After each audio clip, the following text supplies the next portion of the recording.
Hello? Hello? It isn't muted.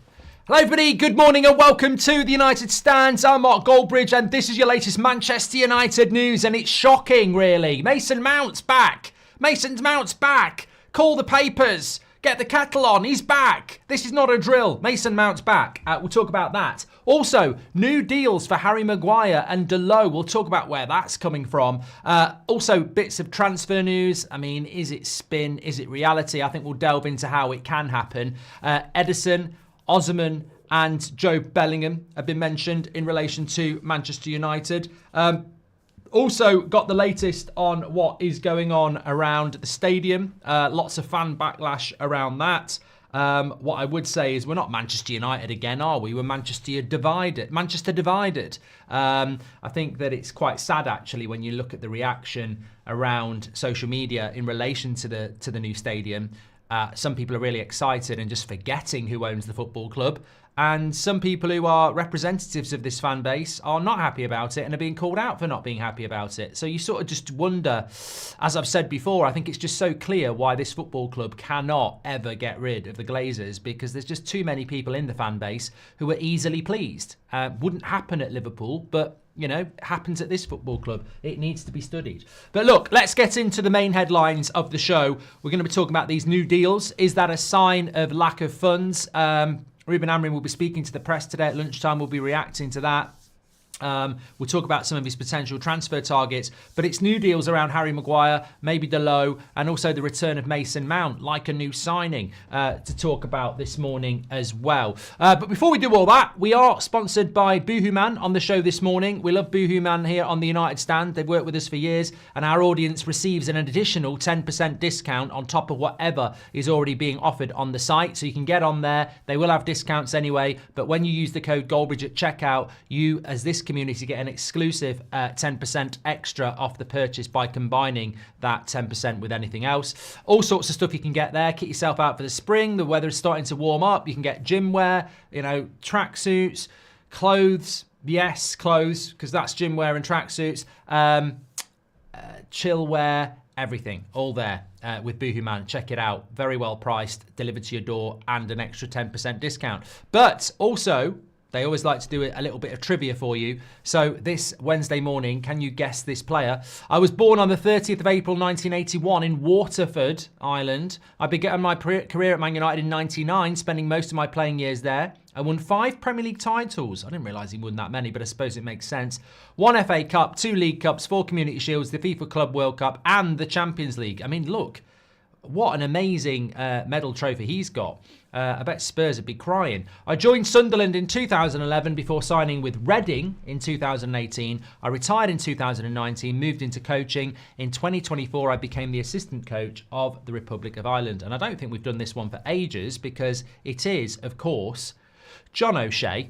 So well done if you got that one. And a big thank you to Boohooman. Remember to check out that 10% discount with the code Goldbridge on their website. Scan the QR code or go through the link in the description.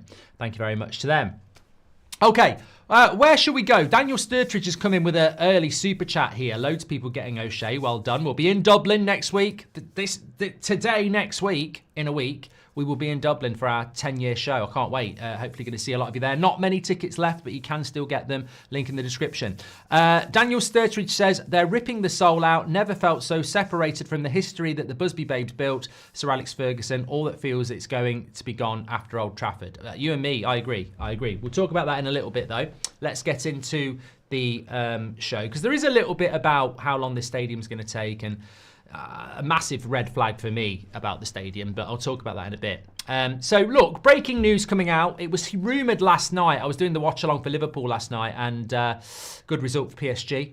But yeah, there was a rumour that Mason Mount was going to be back in training. It's been confirmed this morning in The Athletic that Mason Mount is back in training. Sociedad tomorrow will obviously come too soon, but he's not far off. 12 weeks out, hamstring injury is what's been confirmed. So Mason Mount's back. Look, it's like a new signing, but reality is that Sir Jim Radcliffe mentioned that he mentioned some players that they're still going to be playing for. Did we pay for Mason Mount outright then? Because Mason Mount, he name-checked Rasmus and he name-checked Anana. they were bought in the same summer as Mason Mount. So I think that effectively what you're looking at here is a waste of money, a player that's an absolute waste of money. So I think that, you know, when you're talking about Mason Mount right here, right now, I think this is good news. And some people might go, what are you talking about? I think it's good news that he's back in training, because if you look at our bench, it's dreadful, and nobody can tell me that a fit Mason Mount wouldn't be a real valuable player to have at least on the bench. So yes, I'm happy that he's back, but, and here is the big but, how long will he be fit for? I mean, this guy has been out for 3 months this time. He's already had 2 other injuries this season. Last year he had 4 or 5. So statistically, he's going to come back at the end of March and he's going to be injured by the middle of April. So that's the challenge that Mason Mount has. There's no trust in his ability to stay fit. So getting excited about him being back is, you know, a waste of time, really. I'm happy he's back. He is a good player. But what are we supposed to do as United fans? Are we supposed to get excited about this and waste our energy? How long?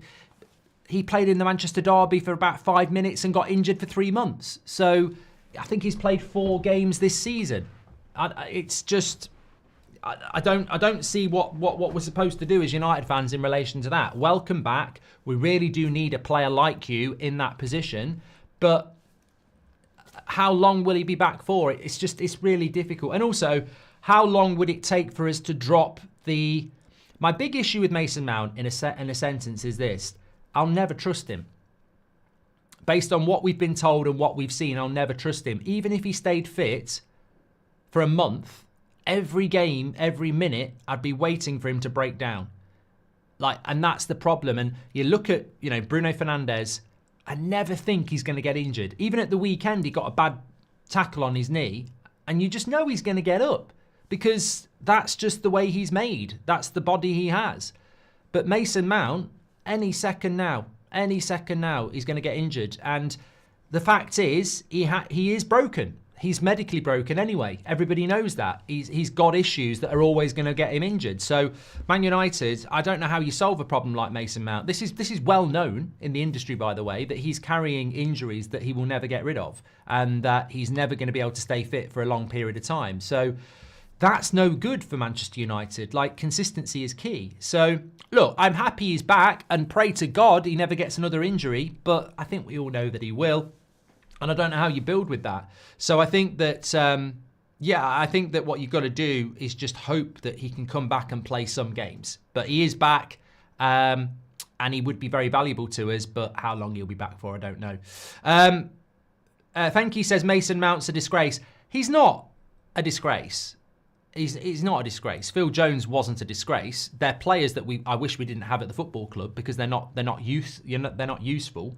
But he ain't walking home from training, jumping in front of bloody dustbins and getting himself injured. He's just genetically got problems like some players do. It just happens. Perfect need to treat him with kid gloves to sell him, says Class of 99. Callum says with Mount, I think he needs to hang up his boots. Or play through the pain, says Callum. And once this circus tent is built, I am done, says Ben James. Thank you very much. Some super chats coming in there. So look, yeah, that's where we are with Mason Mount. Interestingly, though, it's quite a few contract transfer stuff to get through this morning, and I definitely want to circle back to how fans are feeling around a few things as well. There is talk of a Rasmus Osman deal, swap deal again. If you remind me of that, well, I'll talk about that. Also, Edison from Italy, Joe Bellingham. But let's talk about Dalot and let's talk about Maguire. 2 stories this morning floating around. Harry Maguire has already had his contract extended by a year, and there's talk of extending it again to 2027. So what are your thoughts about that? Well, let's do a quick poll on that, actually, just while I'm talking about that. Also, there's talk of Dalot and interest from who were the 2 clubs? Real Madrid and Napoli, I think it was, interested in Dalot in the summer, but Amorim would rather give him a new contract. So we'll talk about that as well. Would you give Maguire a contract for 2 years? Yes or no? So we know he's getting a 1 year one, but would you give him a one for 2 years? So yeah, so there's talk of giving Maguire another year on top of the year he's got. So Maguire's here until the end of next season. There's talk of giving him one for another year, taking it to 2 years. And also Dalot, apparently there is interest from Madrid and Napoli, but Amorim would rather give him a new contract. Because he's a massively important player for Amorim, isn't he? I mean, nobody's going to argue with that. He plays him every single game. He never subs him off. And he's a big part of his future, I think. The interesting thing about Dalot and the new contract rumour is, and look, the story was about Napoli and Ancelotti, but what we're hearing from people close to the club is that Dalot is a massively important part of Amorim's future, and if anything, he'd be looking to give him a new deal, not sell him. So Dalot's contract actually runs till 2028, and it's got a +1. So the fact is, a new contract seems unlikely because that's 3 years away, +1. However, Dalot is on about 80 grand a week, and apparently he would like to review his wages. So maybe all this starts to make sense, because if Dalot has a 3-year deal on 80 grand a week and feels he should be on more, and now this story is about Napoli and Ancelotti, Real Madrid, maybe that all sort of fits into everything, if you know what I mean. And he knows he's a valuable player for Amorim. And obviously, some people would say, well, he shouldn't get a pay rise. But if you're on 80 grand a year at Man United and you're looking at people who are on 120 grand a year or 130 grand a year, and you're playing every single game, you have got a right to knock on the door. You can ask the question.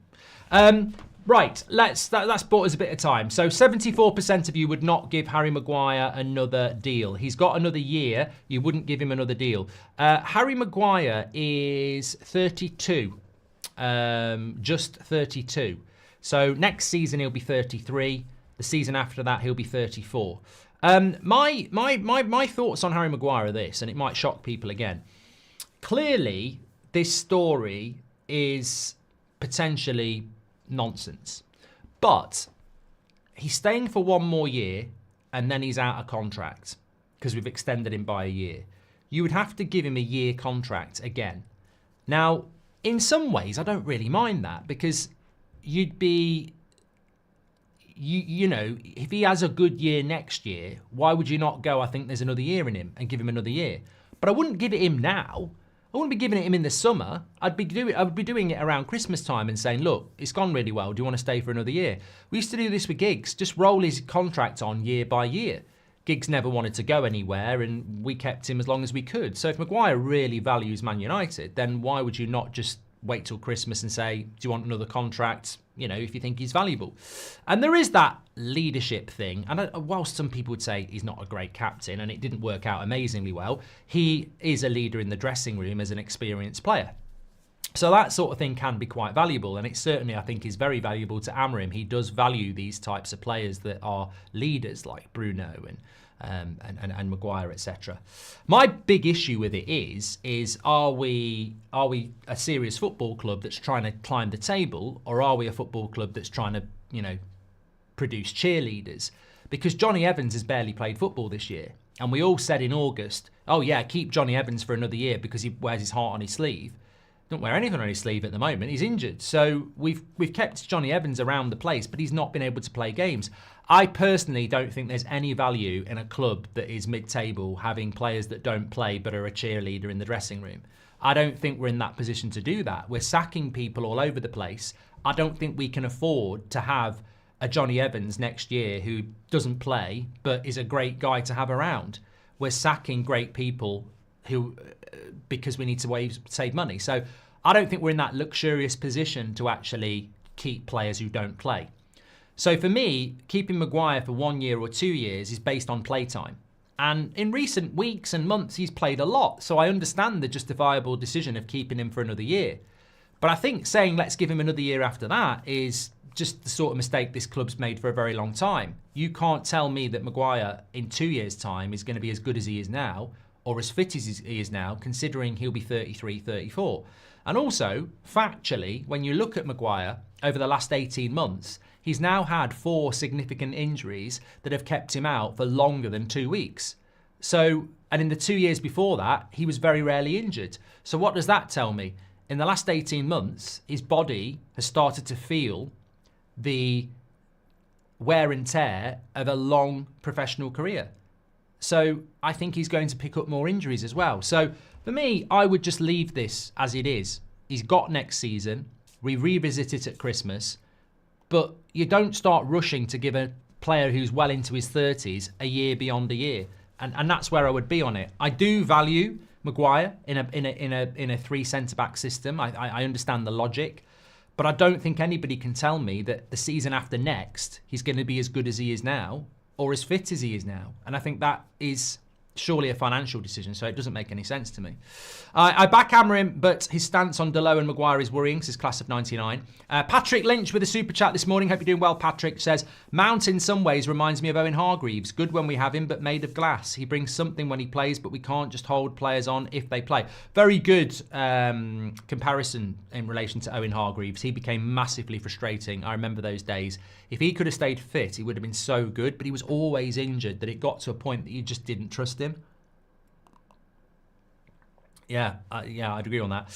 As for Dalot, look, would I sell Dalot? Well, right, we've done the Maguire one. 74% would not give Maguire 2 years and just stick to the 1.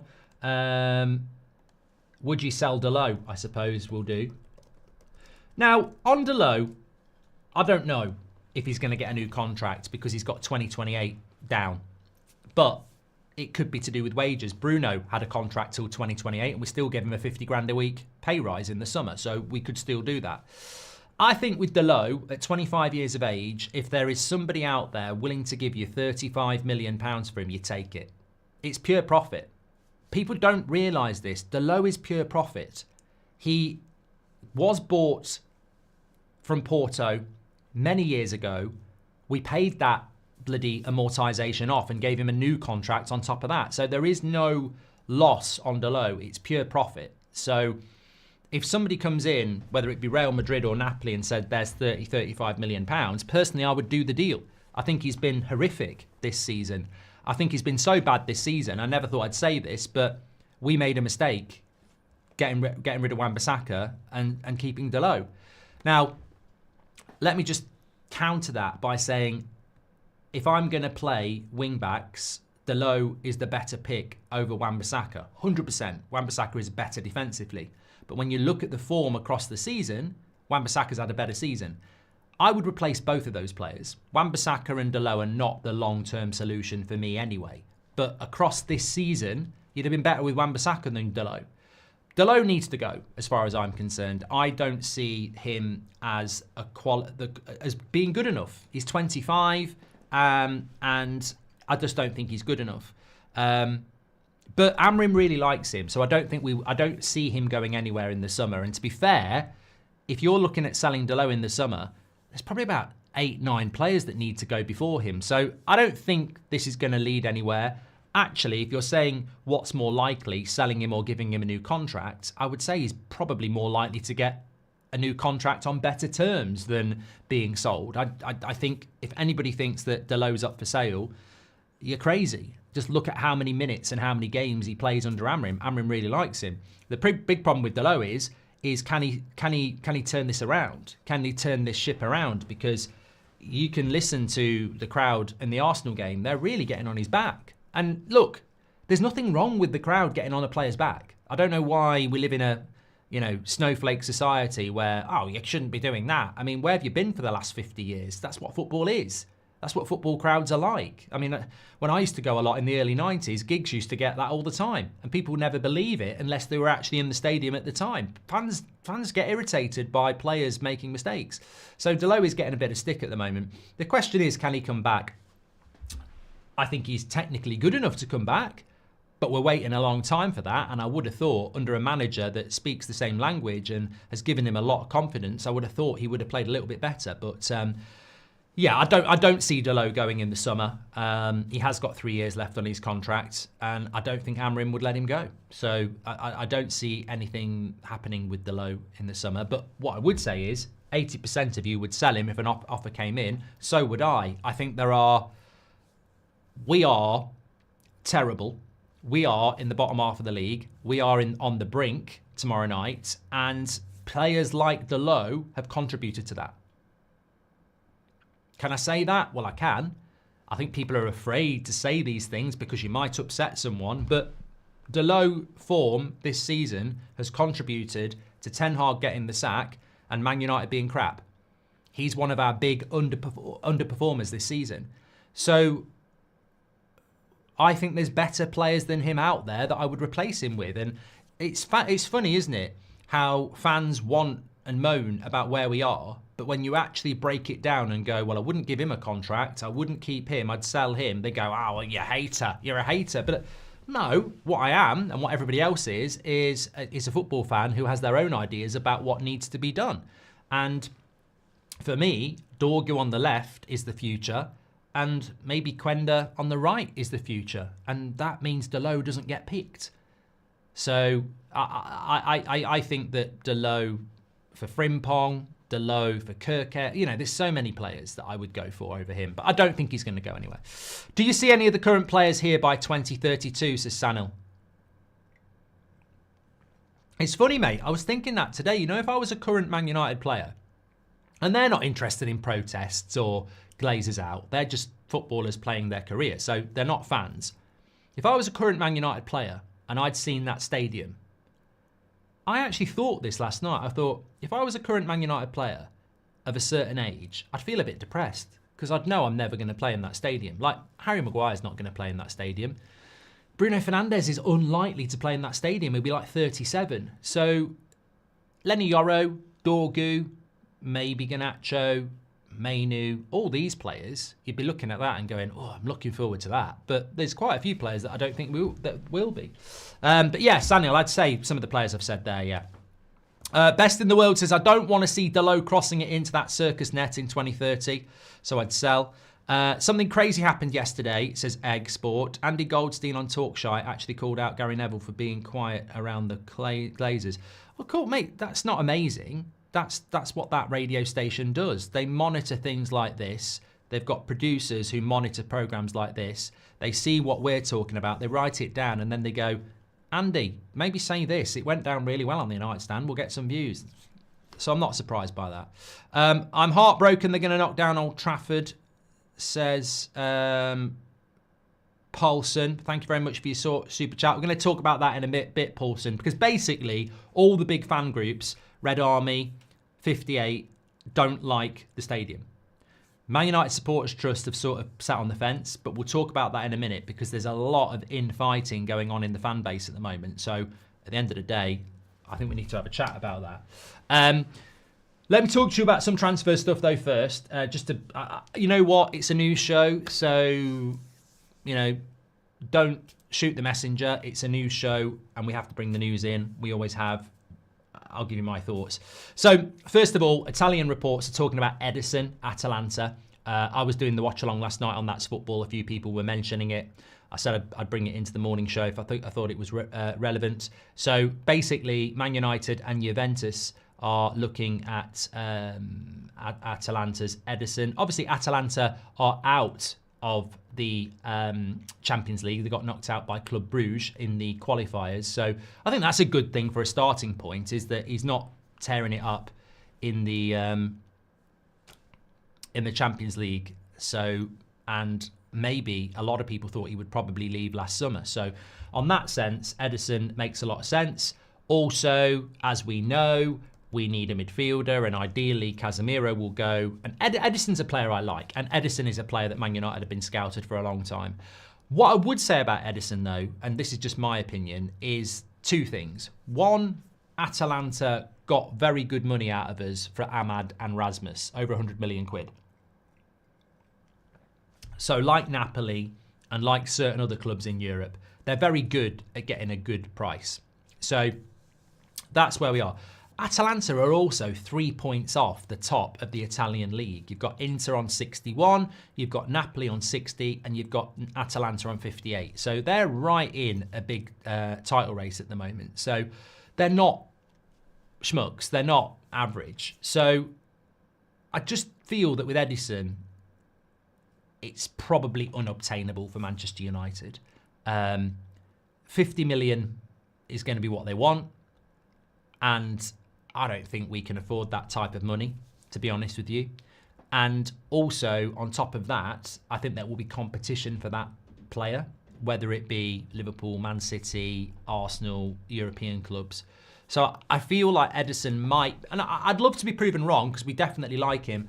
Also, I think Ederson was a Dan Ashworth recommendation as well, because Dan Ashworth wanted him at Newcastle over a year ago. And then he went on gardening leave, came to Man United. So I don't think Man United, the way Sir Jim Radcliffe talks about people and tries to throw them under the bus like Ten Hag and Ashworth, I don't see him signing off a 50 million deal for a player that that does that. So Andy C says, Mark, will the task force ask you to be their official YouTuber? I don't know what task force you're talking about. Hi, Mark, it's my birthday. I hope we win on Thursday, says Tracy Taylor. Yeah, big game tomorrow. So look, Ederson, let's keep it there, but that's my observations on that. The next one I want to talk about, also coming in from Italy as well, is Man United have proposed Rasmus to Napoli as part of the deal that could bring Osman to United. Conte likes Højlund a lot. Seems to me that, again, lazy journalism maybe. Every Man United player gets linked to Napoli.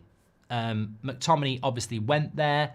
Garnacho was going to go there apparently. Now Rasmus has been linked to them a lot. Dalot's been linked to them as well.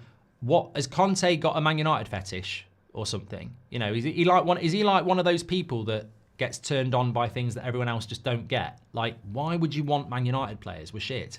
So I don't buy into this. And I think it's just too obvious. It's just too obvious. Oh, Man United want a striker and Osman's amazing. And Rasmus isn't scoring goals and used to score goals in Italy. And Napoli have got Osman. It just feels like way too obvious to me. What I would say is that it's not even harsh. If somebody said to me, would you swap Bruno Fernandes for Jude Bellingham, I'd do it. So, and that's nothing against Bruno. If somebody said to me, would you swap Garnacho for Rafinha, I'd probably do it. Because these are better players than these players. Would I swap Rasmus for Osman? Yeah, of course I bloody would. I want Rasmus to score goals. I want Garnacho to stay and do well. And I want Bruno to win a Premier League at Man United. But look, honestly, these players are better than the players I've just mentioned. So, yeah, I'd swap Rasmus for Osman because we need an experienced striker. And Osman's a proven experienced striker. But I don't see this. I think what this is just a story that can get thrown out there to excite people who don't think things through. We've got a big game tomorrow. I need Rasmus to score and play well in this game. And the summer will take care of itself. I don't see Osman coming to Manchester United. I think Victor Osimhen at his age will want to play Champions League football. He will want to earn big money. He has been linked with Saudi in the past, so that means he's considered it. So I don't see Victor Osimhen going, I'll come to Man United, not in Europe, mid-table football, and I'll take a wage cut. I see Victor Osimhen going, I'll come to Man United if you're in Europe and you give me 250 grand a week. And I don't think we'll be able to do that. So I don't see that happening. I don't see it happening. Third story talking about Bellingham is Jobe Bellingham of Sunderland, who actually I agree would be an interesting profile of player. I don't watch the Championship enough. Obviously, we've been linked to quite a few players like this, Dibbling, etc. But I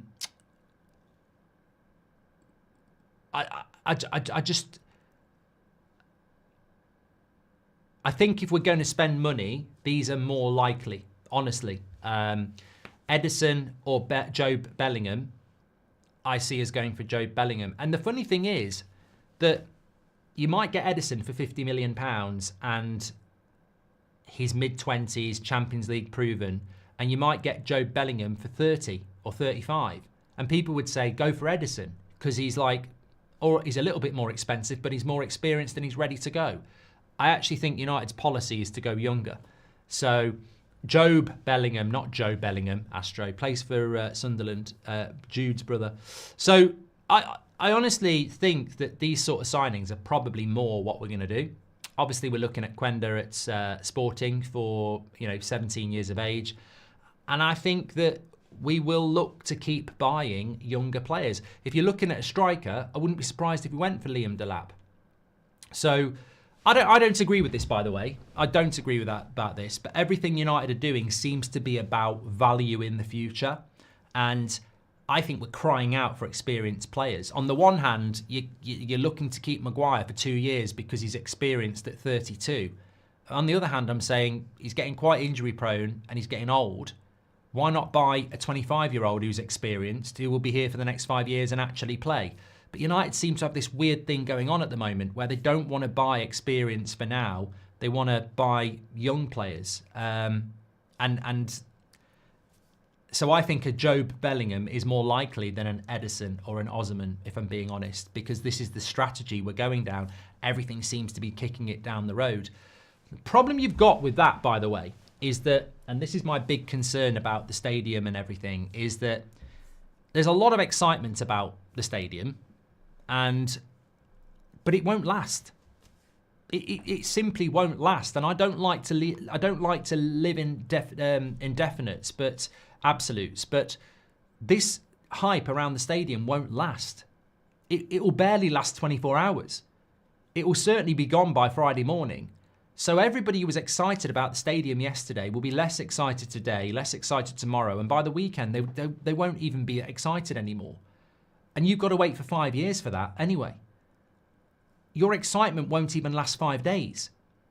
But I tell you what will happen in 5 days' time is if we lose to Leicester or we go out in the Europa League, eyes will be back on the team again. They'll be back on the manager again. They'll be back on the owners again. So I think United's strategy is completely wrong. I think everything they're trying to do is about the future because they see a cash cow down the road. They see that stadium, they see these young players, and they see money down the road. But what they've completely and utterly misunderstood is that football fans won't look forward for long. You can release your pictures of your stadium and people will do it for 24 hours, but then they'll get back to the present. And in the present, you're selling us nothing. There's nothing here at the moment. We're out of all the trophies apart from the Europa League. We're mid-table. The team's not good enough. It needs massive investment. And we've already had Omar Barada saying, well, we're not going to spend that much because, we don't agree with that. So my prediction with United is that, look, people might be falling out about the stadium, etc. But those people who are living off the excitement of the stadium, they're going to sober up pretty quick. Because there's not actually a lot to look forward to over the next few weeks, months and years. And you can't live off pictures of a stadium for 5 years. So what will happen is the cycle will come back. Frustration at the players, frustration at the manager, frustration at the owners. And I think that's inevitable. So I don't really get why United are so obsessed with buying so many young players because they're not going to get patience. You don't get patience in football. There's a very big chance that in 10 years' time we'll be in a much better position. But in 10 years, you had 10 years on your life. Some of you won't even be here, statistically. But it's a large proportion of your life. Have you ever been in that position where when Christmas is over, you go, oh, I can't wait till next Christmas. Oh God, it's only 12 months. I can't wait till next Christmas. It was so good. That's if you like Christmas. If you don't, you're probably like, thank God. But then January's a massive month.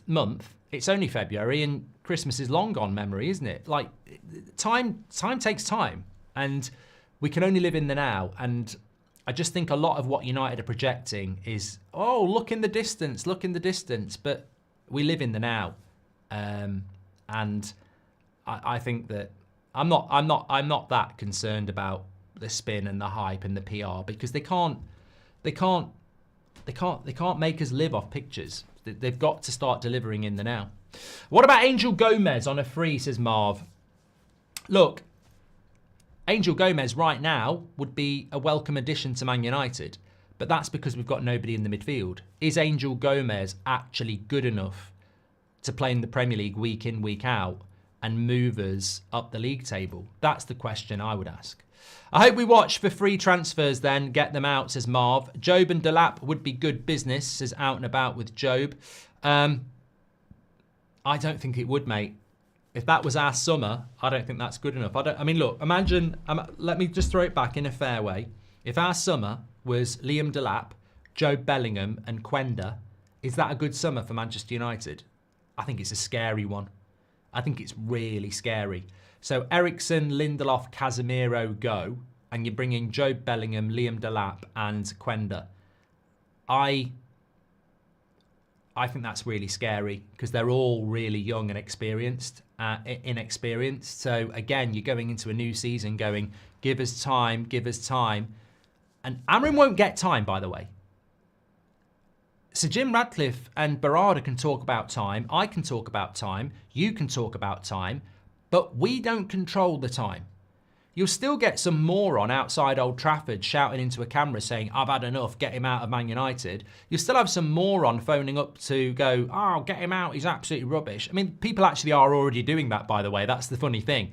Ironically, there are people already doing that. You can search that out already, people saying get Amrim out. So we already have the evidence. We can sit here morally going, I won't do it, but we know that that's the way the world works. Carragher will be there going, I look at this Man United side and I tell you what, Amrim, I don't even like his white trainers.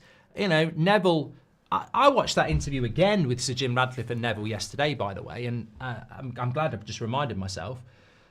Maybe it's unfair, but when Sir Jim was talking positively about Amrim, I detected Neville sort of like going, and I've detected Neville going about Amrim for about 6 months now. I don't think Neville likes Amrim.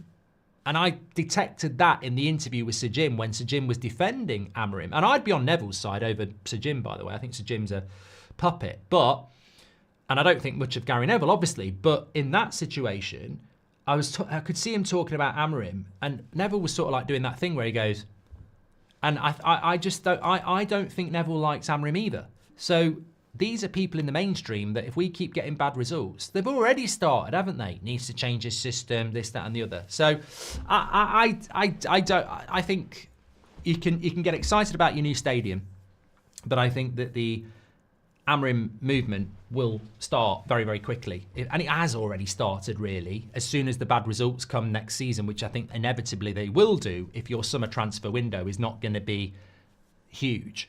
And Amrim's in a press conference today, and Beth's going, and if she gets a question, I basically said, look, one question that would be good to shape to Amrim would be, we know that Man United will spend money in the summer, but we also know that Arsenal, Liverpool will spend in excess of 150 million pounds. Are you expecting that at United? Because I think that's a great question. Arsenal, Liverpool are miles ahead of us. They will spend north of 150 million, I think. Do you think we will? Do you think we're going to spend more than 150 million? I don't. I really don't. So I think Liverpool will. I think Arsenal will. I think Chelsea will. And maybe a few others will. If we're already so far behind Liverpool and Arsenal, but they're going to spend more than us in the summer, mate, you could teach that at infant school. There's somebody that's got more than you, and they're going to get more than you in the summer. If you get less than them, will you have more than them? No. So this is the grey area that we're talking about when they give you pictures of something you might see in 6, 7, 8 years' time. What about tomorrow? What about next season? And this is where I think Amrim, when he talks about things and says, I don't know whether I'll be here to see it, I think he knows the reality like we do. I think Ineos think, and Sir Jim Ratcliffe and the Glazers think, that Amrim's going to be here for that stadium because they want him to be. But I don't think they understand that if you provide him with a shit situation, he will not survive whatever you think. So Jim Ratcliffe might think, no matter what happens, at the end of the day, no matter what happens, Ruben's staying. But you and I know there's been times where Jose in, Ollie in, Ten Hag in, it's the Glazers that are at fault. And we've all said that. And yet somehow, miraculously, 6, 12 months later, you find you're in the minority going, we can't sack another manager. It's not Jose's fault. It's not Ten Hag's fault. It's not Ollie's fault. You find the majority are going, Ollie out, Ten Hag out. And when that happens, let's see how Sir Jim and the Glazers deal with that. because they can't deal with that. When the fan base is going hammer him out, they ain't fucking keeping him. And that's my fear. I won't do it. I don't think I'll do it. I didn't do it with Ten Hag, really, did I? So I don't think I'll do it. But I can't control what the majority will do. Double D always comes up with something good. Says Dalot must have worked being a bricklayer because that's the only contract I've given him, and I bet he's crap at that as well. Would you do charity boxing match against Gary Neville? Says Garfield. I'd hesitated. I should have answered that very quickly. He wouldn't do it anyway, and I don't think it's anything a pint down the pub wouldn't sort out, to be honest. But whatever. Harvey Specter, creativity, Frimpong and Cunha, please. I would like Cunha. I know people criticise. I mean, look, I haven't got a transfer story about him. We have been linked to him. I know people criticise him because gets sent off. I like it. I grew up on Cantona and Keane. I couldn't give a shit about a player who, gets a little bit aggressive. I actually think that team needs it. If I was a Wolves fan, I'd love that player. I know he's missing a couple of games because he's suspended, but at least he bloody gives a shit. I've totally been spun, at least in the short term. I know you all have heroes on the pitch, but mine are off. Listening to Norman Foster talk about the new stadium gave me goosebumps, says Nick P. Well, I hope they can last 5 weeks, mate, let alone 5 years, because it won't. We will be better off. Jim was actually speaking between lines, says Calvin Stewart. I hope we watch. I've done that one as well. Right, let me talk about this because, as per usual, the show is absolutely flying by. Paddy says, Jim said previous management was given too much rope. Comes across as he's doing the same. Doesn't seem to understand the finer details in the club, says Paddy. So Jim Radcliffe, that interview was crap. He absolutely destroyed himself. He contradicted himself so many times. He basically he was inaccurate on a lot of things. But you're right. He basically defended the Glazers by saying that they're not. It's not their fault. They live 3,000 miles away, and they let the management that they put in place have too much say on things. But then on that same interview, I think Gary Neville said to him, "Why don't you get Bruno Fernandes to do an evening to raise money for ex-players?" And he went, "No one ever mentioned that." So his own team obviously ain't that good either. But look, let's talk about the reaction to yesterday. And I think it's important to do that. Let me just acknowledge that what I'm about to say ain't going to please everybody. Factually, it won't do because it's very divisive. Lots and lots of arguments on social media. A fair bit in our chat as well, to be fair. So basically, United have released this PR picture package. Amazingly, coincidentally, 2 days after the biggest protest of the season. That PR package yesterday, when you think about it this morning, when are the bulldozers coming in then? Well, they're not. So you basically released a promo video and a few pictures to tell us that's what your plan is. Yeah. When's the start date then? Don't know. Okay, so you could have released this last week, end of the season, next month, but you decided to do it on a Tuesday, the day after Sir Jim's interview, the day after the protests. Yeah, okay. Just spin then, innit? Yeah, really. But look, it is the plan. Nobody can deny that it's not the plan. It's the plan. The response to the plan has basically split the fan base. Some people are, probably very, very tired today from whacking it out so much yesterday. Some people were absolutely ecstatically excited. Didn't matter where we were in the league, didn't matter about the debt, didn't matter about the Glazers staying for another 20 years. They just liked the pictures of the stadium and were very excited about it. Respect. There were also people who were like, I don't want this. I don't like this. I don't like the look of this. How are we going to pay for this? When is it going to happen? And then there's also people, and I would say very significant people in the fan base, when you think about the 58 who organised the protests, when you think about the Red Army, who are, the voice of the fans in Old Trafford, and you think about other groups as well, who've put out statements, basically, or backed statements, basically saying, we want a football ground not an event stadium. So that's sort of where we are. There is a backlash to this. There is not. I've always said you as an individual should make your mind up. And I'm not going to be a hypocrite. And you should stick to that. And I'm not telling you what to think. But people do like safety in numbers. When people are protesting and saying Glazers out, people quite like the fact, whether they're there or not, that, hey, I'm Glazers out, I'm part of the team. What you got to realise on this is you're not part of the winning team. You're part of a team. And unfortunately, the sad thing, I think, is that it just demonstrates why we fail as a football club. Because you can cut it down the middle and people are arguing. And the only winner really is the Glazers again, isn't it? Because they go, mission accomplished. On Sunday, everybody was singing on the same hymn sheet, Glazers out, share this, do that. On Tuesday, same people are like, oh, fuck off, you fossils. You're just stuck in the past. Oh, yeah, you know, and then they're going, you're not real, you know, and you suddenly go, hold on a minute. You know what I said 2 minutes ago about why they dropped it on a Tuesday? Well, we all know why they dropped it on a Tuesday. On Sunday, the whole fan base is together. On Tuesday, they're not together because Man United did a pro reel and a few images about stadium. And the same people that were going Glazers out on Sunday, you've still got some people saying Glazers out, but you've got some people who were there on Sunday going, oh, I like the stadium. We've got to do it. Shut up. And they're arguing with each other. And that's sort of where we are at the moment. And I suppose that's the reality, isn't it? This is why they will always win, because they can drop a few pictures and a promo reel and divide the fan base. And then, you know, you've got people, the 58, putting a tweet out about what they think about the stadium. And then in the comments are full of people having a pop at them for having an opinion.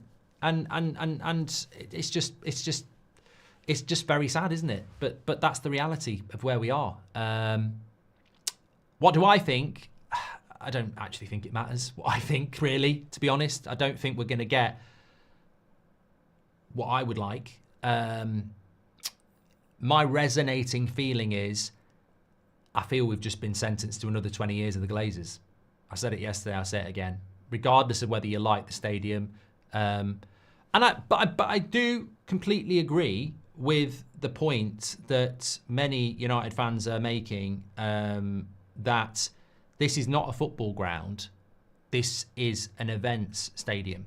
This is going to have Beyonce. This is going to have NFL games. This is going to be an arena. This is not going to be Manchester United football ground, Old Trafford. This is going to be an event, Wembley of the North. And nobody can say that that's not true, because that's what Sir Jim Radcliffe's calling it. Wembley of the North is not Man United football ground. It will be our ground, but Wembley of the North is Coldplay. Wembley of the North is this event. Wembley of the North is that event. That's what they want, because that's where they're going to make their money. So we've never lived that, so we don't know what it is. So I think that that's quite difficult for some people to get their heads around. So I do understand people making reservations about that, because they're not wrong and they don't have to like it. Like, if they want a ground that's our ground to be proud of, that's ours, well, you can't tell them you're wrong. But some of you are like, well, I quite like the fact that it's going to be buzzing with stuff all the time. It won't just be Man United's ground. It'll be Coldplay. It'll be NFL. It'll be this. It'll be that. And there will be a lot of money floating around. Basically, you go to Old Trafford, it's always busy. You go to the new stadium in 5-6 years' time, at times it won't even feel like Man United's ground, because it will be something else and something else and something else. But that's sort of what Spurs have done, isn't it? And that's what Man United are trying to do. So, look, that's sort of where we are. There is a backlash. I think the sad thing is the amount of people who are not arguing with each other. And I'm certainly not sitting here saying that if you're excited and can't wait for it, that you're a knobhead. You know, I accept that there are people like that. I think the sad thing is that it demonstrates yet again how easy it is to divide this fan base. I mean, as I said, Sunday everybody's together. Today, a few pictures and a promo reel with Gary Neville voiceover, and the fan base is split over a new stadium. What I don't understand is how you can be so angry on Sunday and so happy on Wednesday because the Glazers have sent a few pictures out. But maybe that's why the world is what it is. Some people are so easy to manipulate. So It is what it is. I think for me, I'm just going to live in the now. That's my coping mechanism. We had Terry on yesterday and he was like, look, I just don't want to be angry anymore. I just want to, it's not good for my health. And I respect that. I think for me, I am still very angry. I'm still very pissed off about how this club gets run.